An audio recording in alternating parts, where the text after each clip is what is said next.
Saya malam ini mau lakukan sesuatu. Saya mau kamu bergandengan tangan. Atau ada kutub tertentu dari generasi ke generasi, tapi saya tergerak melakukan ini. Dan saya mau kamu sepakat dengan saya hari ini. Semua tutup mata. Tuhan, darah itu bukan sembarang darah. Itu bukan darah manusia. Itu darah yang kekal. Darah yang selamanya akan ada di surga. Terpampang jelas. Semua makhluk akan melihatnya. Dan Alkitab tulis, darahnya menghancurkan kutuk. Saat ini Tuhan dengan otoritas dari tempat yang maha tinggi di dalam nama Yesus Kristus, aku mematahkan semua kutuk keturunan. Semua kutuk keturunan yang mungkin tidak kami sadari. Kutuk sakit, penyakit, perceraian, kemiskinan, penderitaan. Itu semua telah dibayar di atas kayu salib. Sudah lunas. Kami nggak mengambil bagian lagi di dalamnya. Itu bukan buat kami.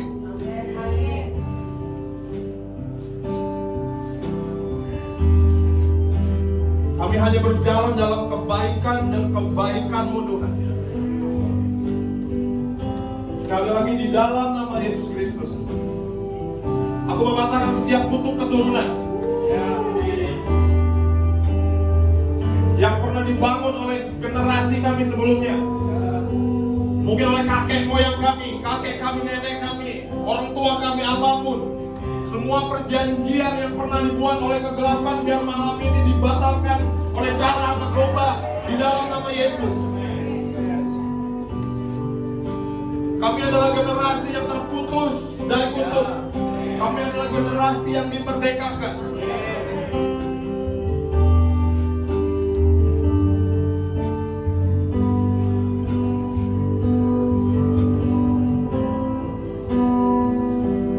Arahkan hatimu ke Tuhan, biarkan Roh Kudus bekerja. Holy Spirit, sekarang bagian-Mu Tuhan.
Pembebasan itu.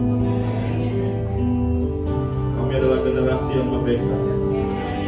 Di dalam nama Yesus, tepuk tangan buat Tuhan.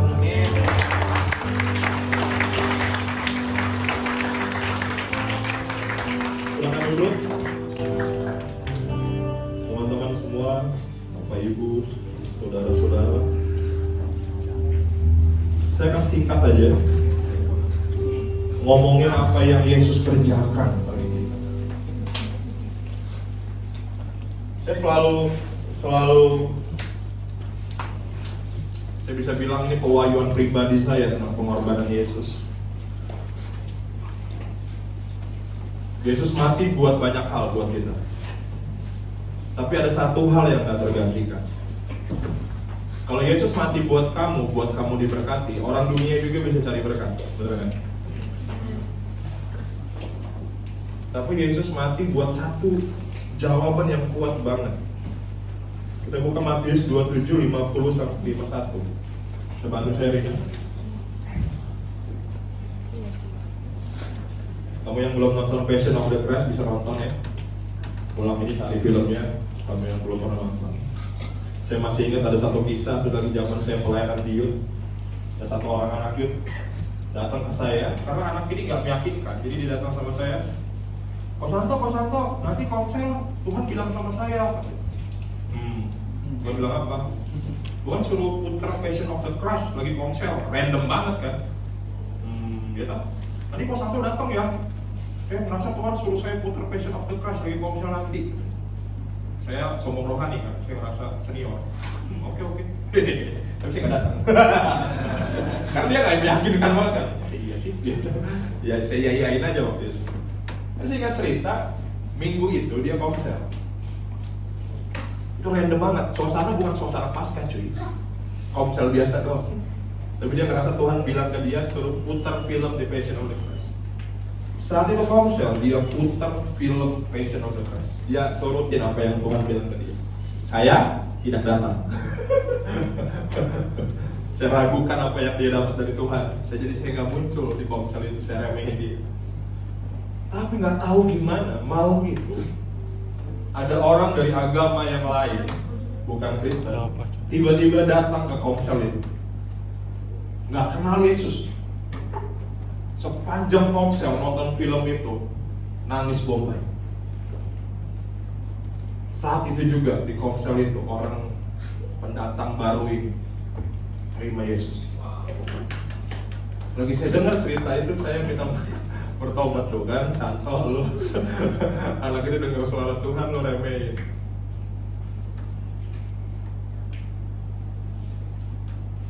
Itu powerful banget. Itu cerita itu, makanya saya kalau film The Passion of the Christ punya kesan tertentu saya.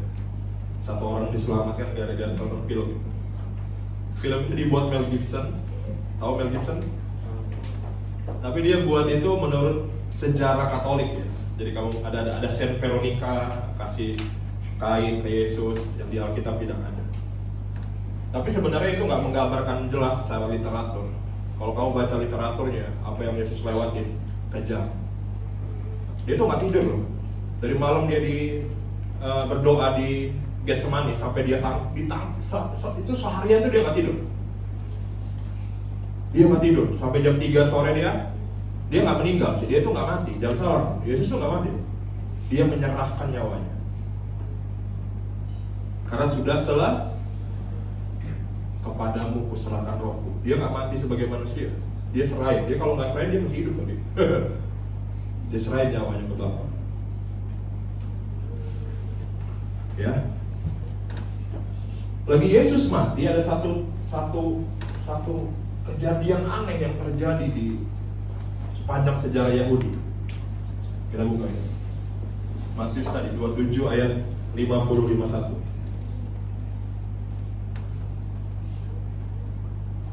Dapat?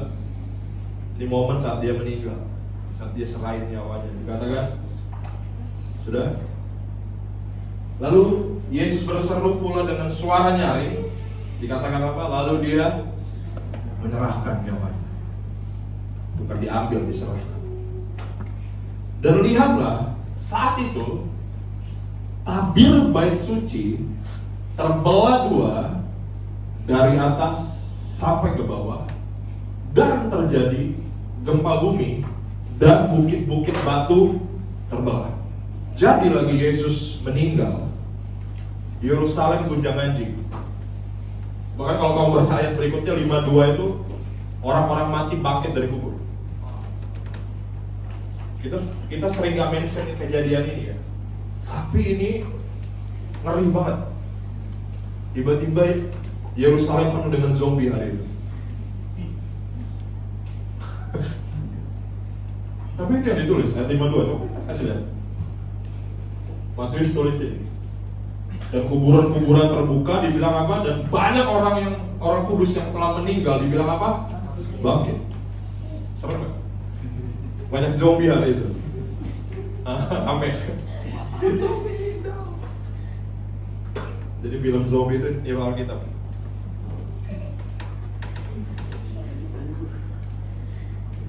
Tapi saya nggak mention zombie-nya, saya mention tentang tabir yang terbelah. Tadi saya dikasih gambar Yudi 2, udah dikasih ke mereka.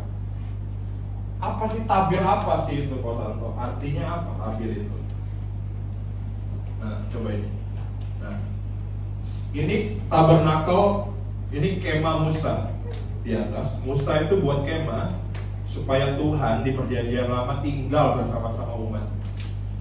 Yang di bawah itu bait suci yang dibangun oleh Salomo, ya, anaknya Daud.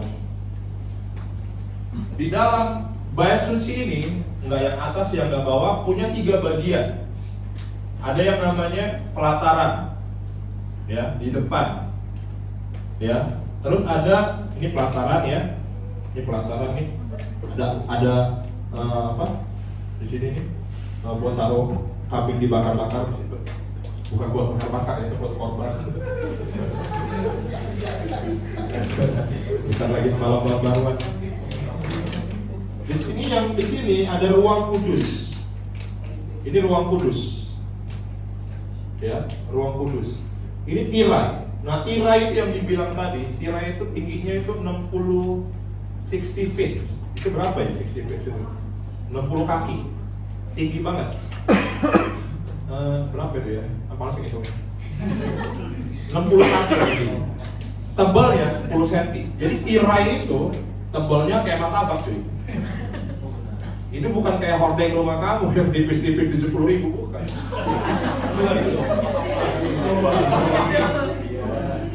Tirainya setebal martabak. Tebal nggak? Tebal banget. Tirai bukan sembarang tirai. Hitam bukan sembarang hitam. Ini ruang kudus. Di dalam ini ruang maha kudus. Ini namanya di dalam sini ada apa? Ada tabut perjanjian. Ya, tabut perjanjian isinya apa?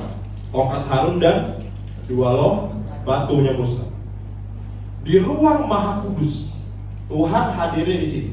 Tuhan gak muncul di sini, Tuhan gak muncul di pelataran. Tuhan cuma muncul di sini. Dan orang yang boleh masuk ke sini cuma imam, dan itu setahun sekali. Nah, jadi lagi dia masuk ke sini, dia tuh kudus banget. Gak tau lah kudusnya itu puasa segala macam, ya, si imam-imam ini. Kalau imam masuk ke sini dia nggak kudus, dia mati. Jadi kalau dia masuk, dia tuh dikasih kerincingan di kaki. Jadi kalau dia masuk, tiba-tiba pas lagi dia masuk bunyi kecil-kecil, artinya dia jatuh. Kalau dia jatuh, meninggoy. Wah, meninggoy. Nggak kudus, langsung serem banget. Ketemu Tuhan saat itu hanya orang-orang pilihan. Terus kalau orang-orang itu ada salah dikit aja, selesai. Ngeri gak kan? Di ruang maha kudus ini, itu yang kita kenal dengan hadirat Tuhan.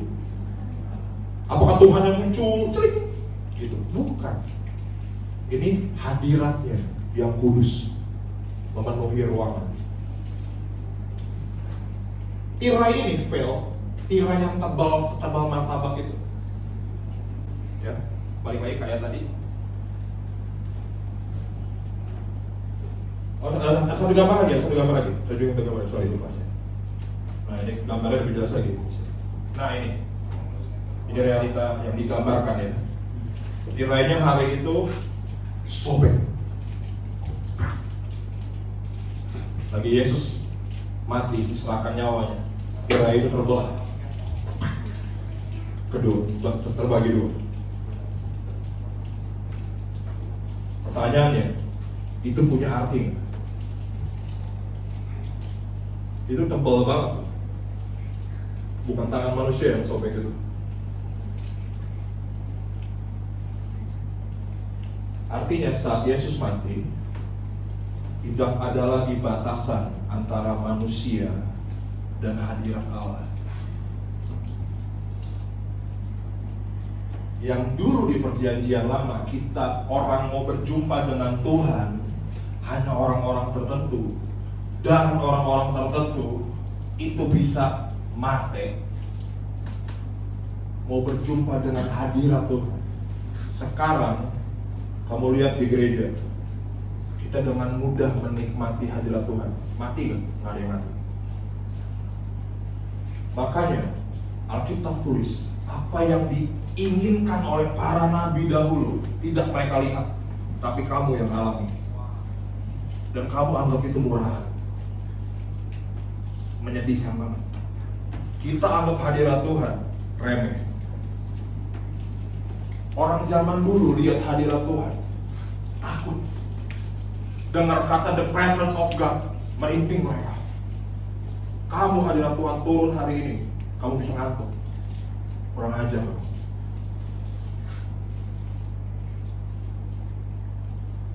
Kita meresponi presence of God dengan cara yang benar. Orang rela mati buat itu dulu. Kamu anggap itu murahan. Itu dibeli dengan darah. Presence of God itu dibayar dengan darah.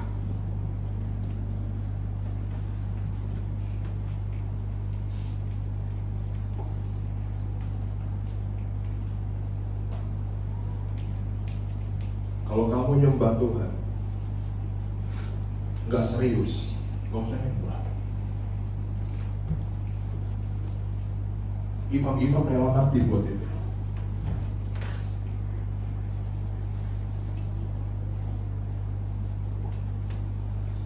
Mahal harganya. Tapi itu dibeli oleh Yesus. Dia robek tirai. Supaya nggak ada pembatas, supaya kita setiap saat bisa datang.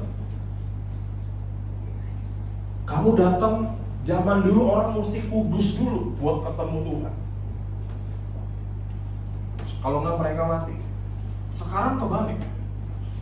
Kamu datang bukan karena kekudusan kamu, tapi karena penebusan. Kalau kamu mesti datang dengan kekudusan kamu, nggak nyampe. Tapi dengan penebusan kamu bisa datang oleh darah Kristus yang tebus kamu. Kamu freely to come. Kamu datang dengan easy, bilang Holy Spirit come, fill me up.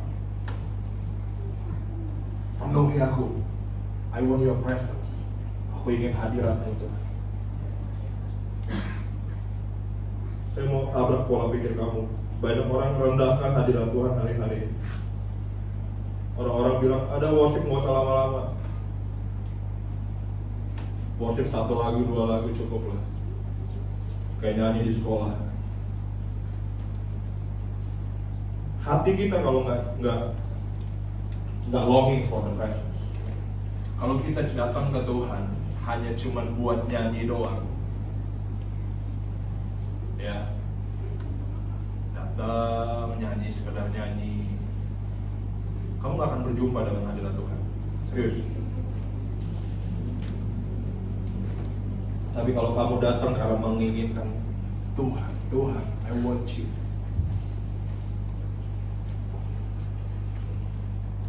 Kita boleh carilah aku, bahkan kau akan menemukan aku. Sekarang tuh gratis banget loh hadirat Tuhan. Saya punya banyak pengalaman dengan presence of God. Saya sering banget di rumah saya nangis-nangis gak karuan karena hadirat Tuhan. Ada momen-momen saya kayak kena sengat listrik, gak ada yang tepuk tangan di kamar saya. Saya bisa shaking, falling to the ground. Tiba-tiba ada listrik nyampe. Ada momen-momen di mana saya kayak freezing, kamar saya dingin banget.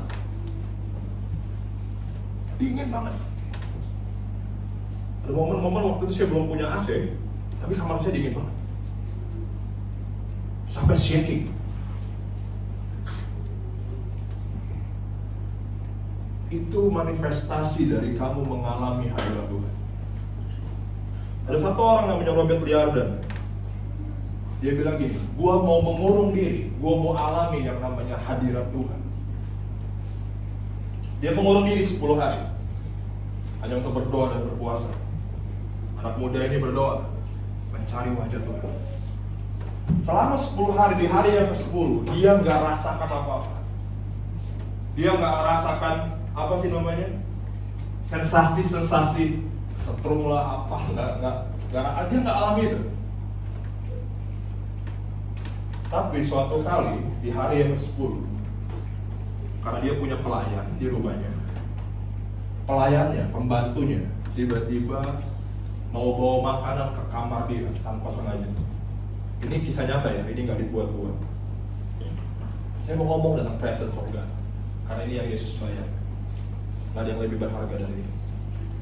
Lagi pembantunya masuk, buka pintu di hari ke-10. Hadirat Tuhan begitu kuat. Di kamar itu, Robert Liardonnya nggak rasain.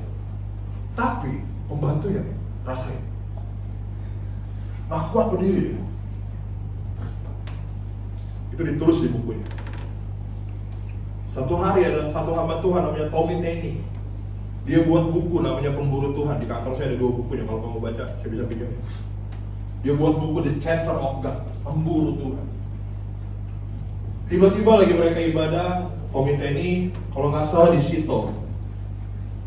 Tommy Tenney diundang ke sebuah gereja dan orang-orang mulai worship. Tiba-tiba lagi mereka penyembahan, Roh Kudus datang, kuat banget. Karena Roh Kudus datang, mereka kayaknya sayang ya kalau Tommy Tenney datang 1 hari, udah itu pulang. Ayo, Bang Tom, lanjut ya gimana? Kata Bang Tom, yaudahlah kita ibadah lagi besok. Dari 1 malam, tiba-tiba jadi 2 malam. Tiba-tiba terus, continue. Hadirat Tuhan begitu kuat, sampai di satu titik. Kamu bisa baca bukunya, saya nggak ngarang, ini realita. Lagi hadirat Tuhan begitu kuat. Mimbar tempat Tommy Tenney khotbah itu terbelah 2, cracking. Kenapa cracking Kosano? Saya bingung, kenapa Tuhan hancurin mimbar? Kuat banget orang-orang worship, laying down. Saya baca cerita tentang itu. Tuhan lagi mau ngomong malam ini, momen ini bukan momen para pengkhotbah. Tuhan bilang, ini momen di mana aku sendiri yang bicara kepada umatku. Wah, lagi saya baca itu gila. Ada momen di Afrika. Saya ngomongin, saya banyak cerita ini, kamu pasti nggak pernah dengar cerita gini ya. Ada satu hamba Tuhan misionari namanya David Hogan. Saya suka banget sama Om Hogan.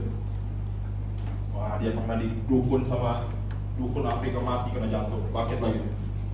Orang ini gila banget, misionari. Lagi dia di Afrika, mereka penyembahan 3 hari 3 malam. Haus semua, gereja itu haus banget dengan hadirat Tuhan. Mereka penyembahan. Ini diceritakan, ada videonya, saya bisa kirim kamu. Ini kesaksian dia. Orang-orang tiba-tiba hunger banget dengan presence of God.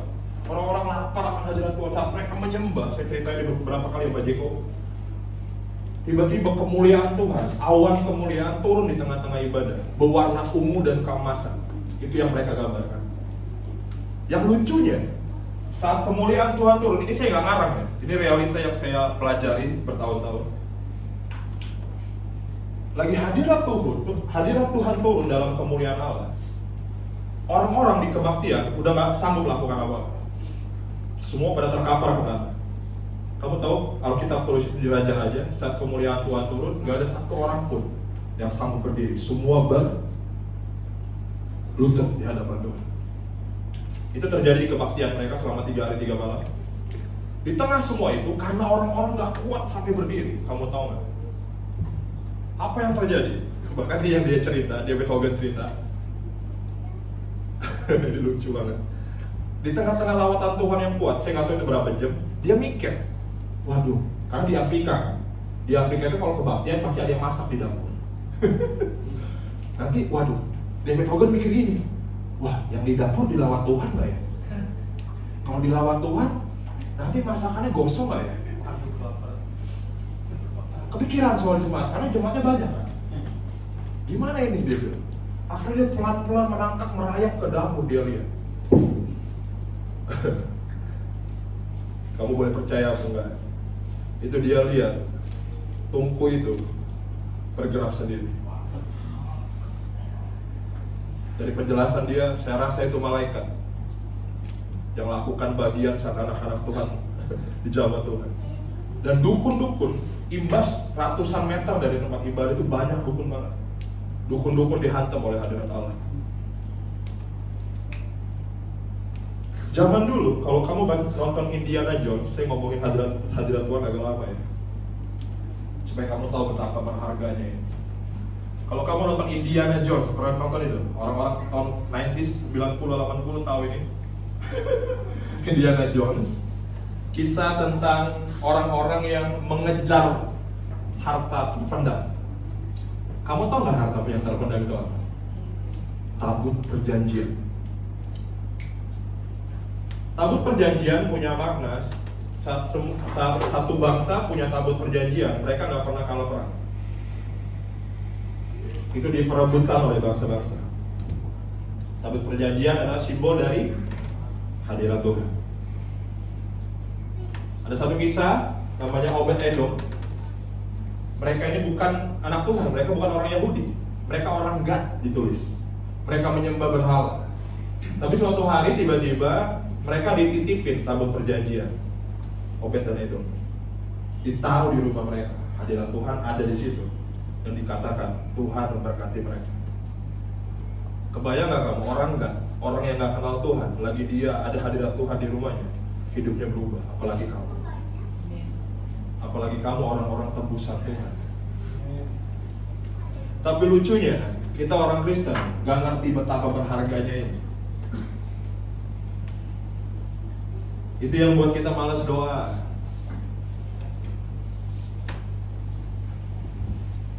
Drama Korea seringkali lebih menarik daripada hadirat Tuhan.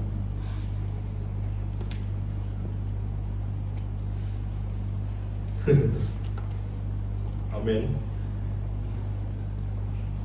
Gak ada lagi batasan antara manusia dan hadirat Allah.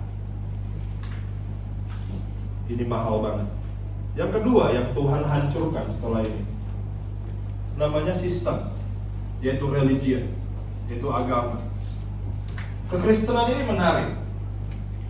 Yesus datang gak pernah buat agama Kristen. Jangan salah kamu, gak pernah. Dia gak pernah turun untuk buat agama. Dia malah hancurin agama. Dia tabrak semua tata cara agama Yahudi. Benar? Ditabrak semua. Bahkan orang Samaria bilang, kalau kamu menyembah Allah di gunung ini, di gunung itu, tapi akan tiba saatnya, kata Tuhan. Yohanes 4. Orang-orang akan menyembah dalam roh dan kebenaran. Orang-orang gak nyembah Tuhan di sana atau di sini lagi, tapi dimanapun mereka bisa sembah Tuhan. Yesus tabrak semua tata cara agama pada saat itu. Injil beda dengan agama.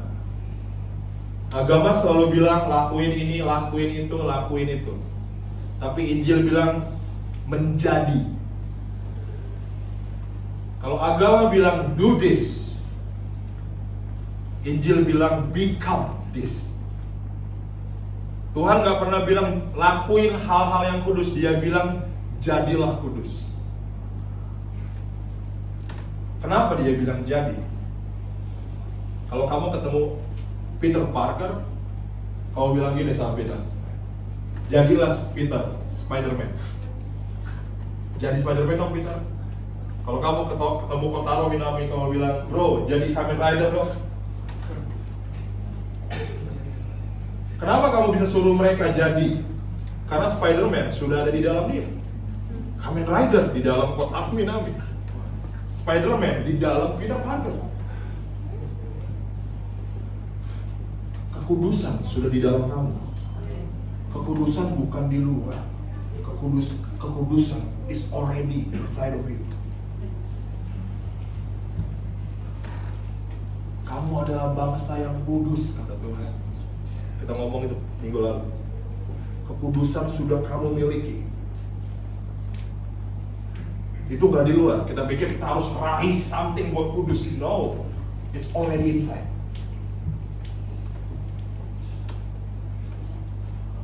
harus kamu lakuin apa? Become, menjadi sesuatu yang memang sudah ditaruh di sini. Makanya Injil itu bukan agama. Injil itu enggak suruh orang taat ini, taat itu. Tapi Injil mengubah desire kamu untuk taat. Yang diubah dalamnya. Hasrat, tiba-tiba kita itu pengen taat banget. Walaupun kita sering gagal, tapi desire itu gak pernah mati. Benar? Kamu bisa bolak-balik gagal dalam kekudusan, tapi desire itu, kamu tahu gak pernah mati. Selalu di situ dia. Kamu bisa gagal dalam ketaatan, taat sama orang tua, taat ini, taat, tapi kamu tahu desire untuk taat gak pernah padam. Itu yang Injil lakukan. That's why dia bukan agama. Dia bergerak dari dalam keluar. Dia bermain di hati kamu dulu. Dia bergejolak di sini dulu. Inside out baru keluar. Kalau desire buat taat nggak pernah ada di hati kita, kamu bisa taruh ratusan hukum, kita bakal tolak semua. Saya hidup dari masa muda saya dari kecil, otak saya didesain buat memberontak. Saya nggak pernah nurut sama siapa-siapa. Di sekolah saya jadi anak yang paling bandel. Sulit buat saya kata nurut atau tunduk taat itu sulit banget buat si bengal ini. Tapi nggak tahu kenapa sejak berjumpa dengan hadirat Tuhan, ada desire buat menundukkan diri. Walaupun saya sering gagal juga mungkin. Ada desire buat rendah hati. Ada desire buat ngalah. Yang tadinya nggak ada. Itu yang Injil lakukan. Yang terakhir, kita tutup dengan ini. Ini yang Yesus lakukan di kamu. Kita buka Markus 1 ayat 10 ini terakhir. Saya tahu kamu udah lapar.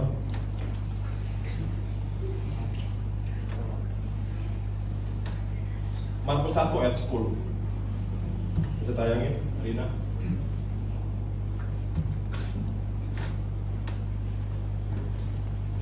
Orang Kristen yang lahir baru, yang udah ngalamin hadirat Tuhan, bukan berarti mereka nggak bisa berdosa.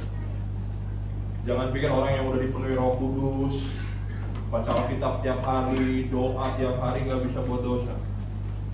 Mereka masih bisa buat dosa. Bedanya apa tadi, Ko Santo?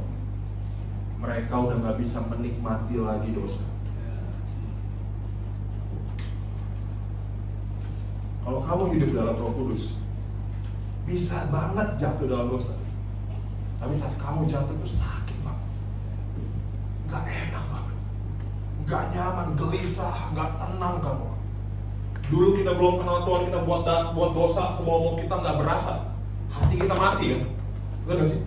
Gak kerasa itu bakal jadi dosa. Tapi detik kamu kenal Roh Kudus, wah lagi kamu buat salah, gelisah banget. Kegelisahan itu menuntun kamu untuk berlutut dan berseru, Tuhan maafkan aku. Dosa udah gak lagi bisa kita nikmati. Hidup kita berubah dari dalam. Bukan luarnya yang diubah, dalam. Powerful banget. Injil itu beda dengan agama. Kita tulis lagi Yesus di baptis. Waktu ia keluar dari air, dibilang ia melihat apa? Langit terkoyak. Langit disobek. Kalau dalam bahasa Inggris, torn. Dan roh seperti burung merpati turun ke atasnya. Kata terkoyak, kata yang sobek ini sama kata yang dipakai di dalam Matius 27 tadi tentang tirai yang terbelah. Sama kata yang dipakai, kata dasarnya sama. Artinya apa, Ko Santo? Lagi kamu mengalami Yesus, kamu hidup di bawah langit yang terbuka. Ini apa ini?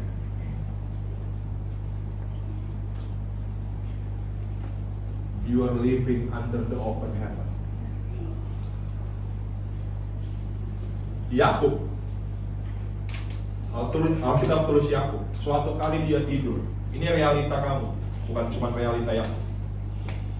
Suatu hari dia dikejar-kejar Si penipu ini dikejar-kejar. Dia capek, mungkin dia tidur. Lagi dia tidur, tiba-tiba dia lihat langit terbuka. Dia lihat malaikat Tuhan turun naik. Yesus bilang,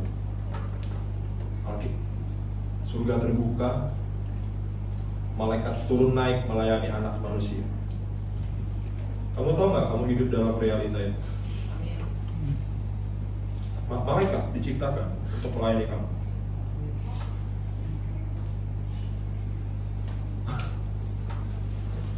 Karena kamu putra, kamu lebih mulia dari angels.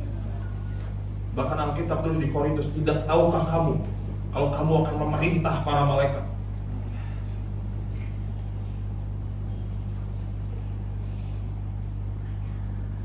Dia ciptain kamu semulia itu, dan kamu hidup karena penebusan Kristus. Kamu hidup di bawah surga yang terbuka, artinya malaikat melayani kamu. Daud bilang, para malaikat berkemah di dekat orang benar. Coba lihat kanan kiri. Hei, kamu punya malaikat yang jagain kamu. Kamu punya malaikat yang melayani kamu. Pernah nggak kamu tiba-tiba kamu yang udah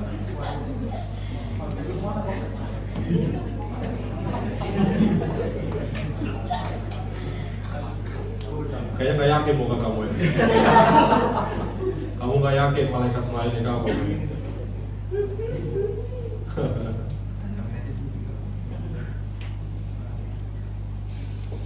Teman saya Osman selalu bilang, Mas Anto, kalau ada orang yang gak mau kenal Tuhan, berdoa aja.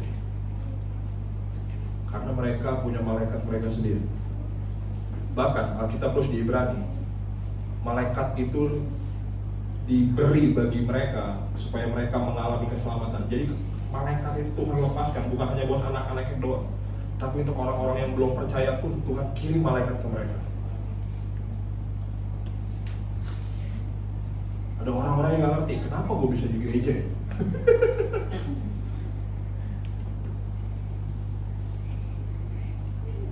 Tiba-tiba kayak ada yang ngedorong gue untuk ke gereja.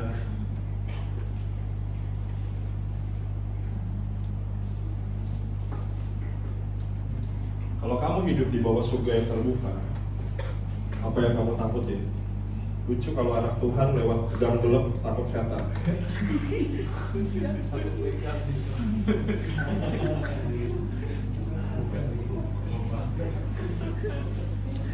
Amin.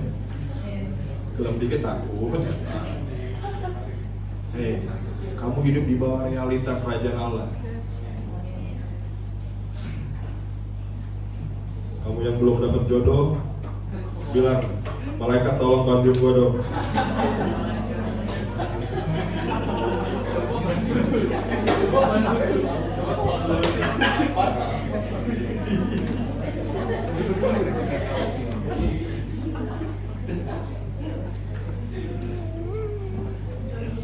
Amin. Kita itu kadang-kadang anak Tuhan lebih sadar sama setan sama daripada sama malaikat, bener ya? Kita tuh lebih setan itu lebih sadar kehadiran setan daripada kehadiran malaikat buat kamu. Mereka diciptakan buat kamu. Ada amin? Dan seringkali, dan ini yang menarik, malaikat yang Tuhan kasih ke kamu akan nganggur kalau kamu nganggur. Tapi kalau kamu mengerjakan panggilan kamu di dalam Tuhan, dia akan beroperasi. Karena malaikat tidak diciptakan untuk membantu ambisi kamu, no? Dia diciptakan buat kamu, untuk kamu berjalan dalam panggilan Tuhan. Lagi kamu berjalan dalam panggilan Tuhan, malaikat itu bergerak semua. Kalau Anda pernah ngalamin nggak? Sering. Kalau mau diceritain agak repot. Amin. Pagi berdiri.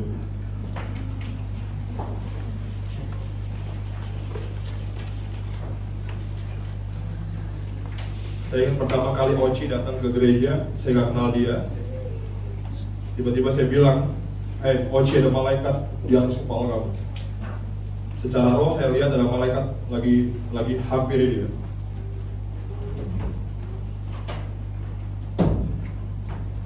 Dan sejak saat itu Oci dijamah Tuhan gila-gilaan.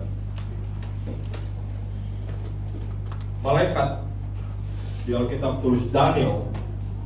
Tuhan kirim malaikat dari surga buat Daniel, tapi dihalangi oleh Raja Persia. Daniel mesti berdoa supaya malaikatnya itu dia peperangan rohani dulu, supaya bisa turun menghampiri dia, bawa apa yang Tuhan kasih buat dia. Mungkin kamu jarang dengar khotbah kayak gini, tapi semua ada di Alkitab.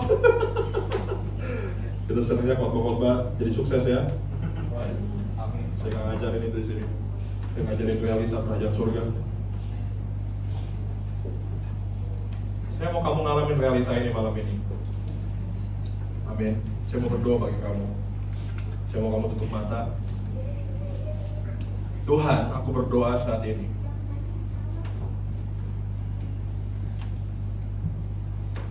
Aku berdoa mereka mengalami realita dari kerajaan surga. Kalau mereka adalah putra-putrimu, mereka hidup dalam penebusan. Hadirat Allah yang begitu mahal diberikan bagi mereka. Dan mereka hidup di bawah surga yang terbuka. Malaikat Allah diberi bagi mereka, menjaga mereka, melayani mereka, membantu mereka berjalan dalam panggilan Tuhan. Aku berdoa semua mereka mengalami realita ini Tuhan.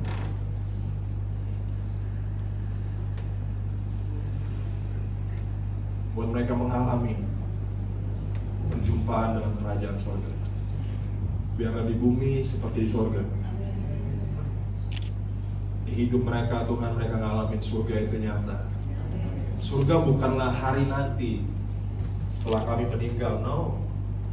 Alkitab tulis kerajaan Allah ada di tengah-tengah kamu saat ini. Surga di tengah-tengah kami. Dan Alkitab tulis, bertobatlah, for the kingdom of God is at hand. Kembalilah pada Tuhan sehingga kamu lihat kerajaan Allah itu diperuntukkan bagi kamu.